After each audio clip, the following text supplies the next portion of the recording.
Во овој серијал ќе зборуваме на теми поврзани со климатските промени и енергетската транзиција и ќе покриеме различни аспекти кои се важни за подобро разбирање и справување со климатските промени.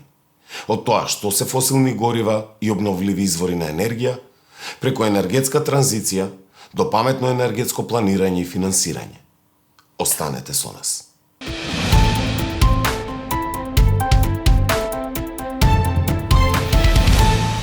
Во продолжение од нашето истражување околу климатските промени, денес ќе се посветиме на транзиција од користење на фосилни горива кон обновливи извори на енергија.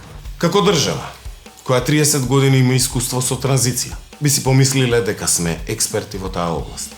Меѓутоа, дури и во развиени и прогресивни земји, ваквата енергетска транзиција не се одвива толку лесно и брзо.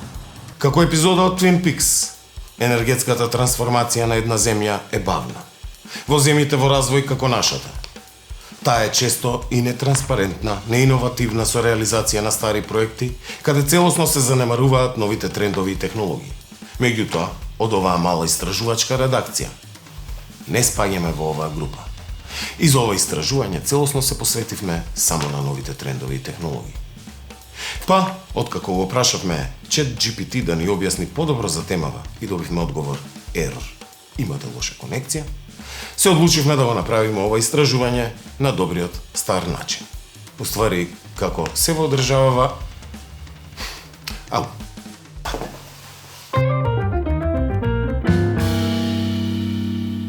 Најдобро како можете да ја сватите енергетската транзиција е како глобалното затоплување да решило да тргне на новата тренди диета, па одлучило да избегнува тешката и нездрава храна како што се јаглеродните извори и да се претплати на свежи и здрави извори на енергија, како што се сончевата и ветерната енергија.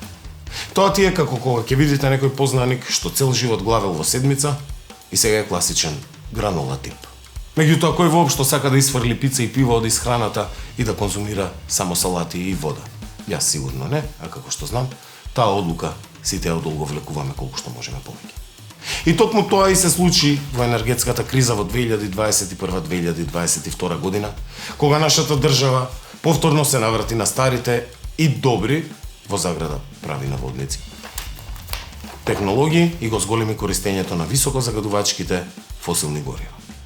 Погрешно насочените инвестиции, како например плановите за отварање на нов рудник за лигнит или гасификација на земјата, само ја продлабочуваат кризата и го продолжуваат нејзиното време траење, а истовремено ги одвлекуваат потребните финансии и капацитети за реализација на проекти со обновливи извори, подобрување на енергетската ефикасност и отпочнување со спроведување на праведната транзиција.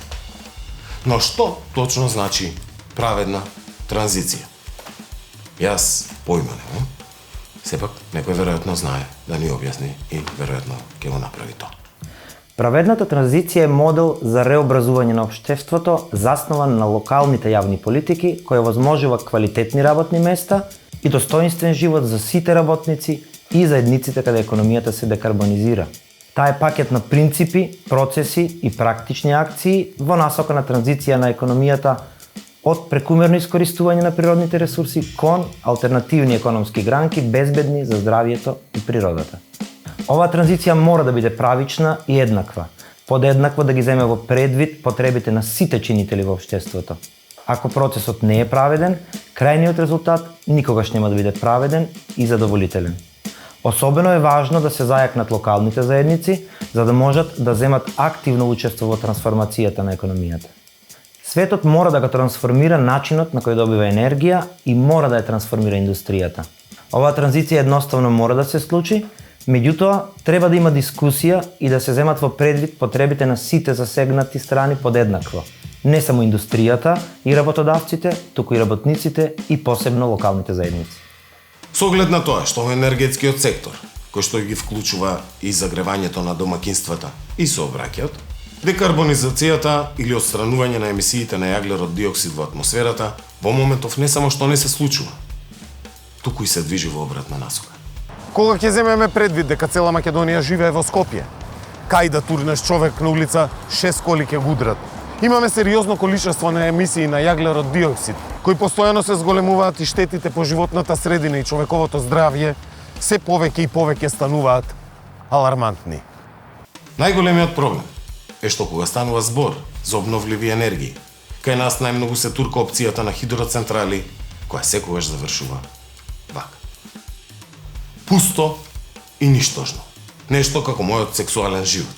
И не само што хидроенергијата произведува малку и е генерално неодржлива и уништува природата, и на некој начин е алегорија за просечниот македонски граѓанин, туку и плодна почва за корупција, исто како и просечниот македонски граѓанин.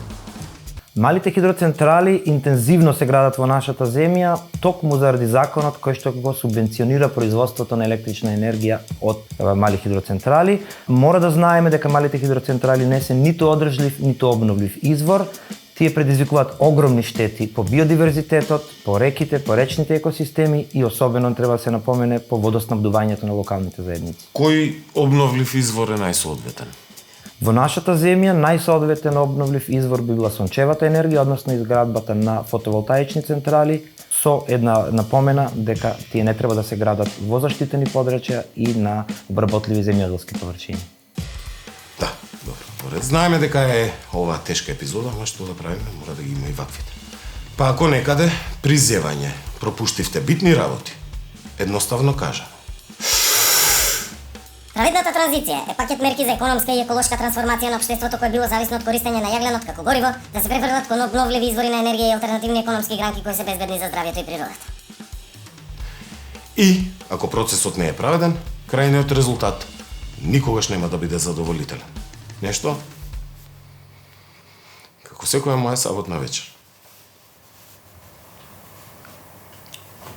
Среќа сме вторник.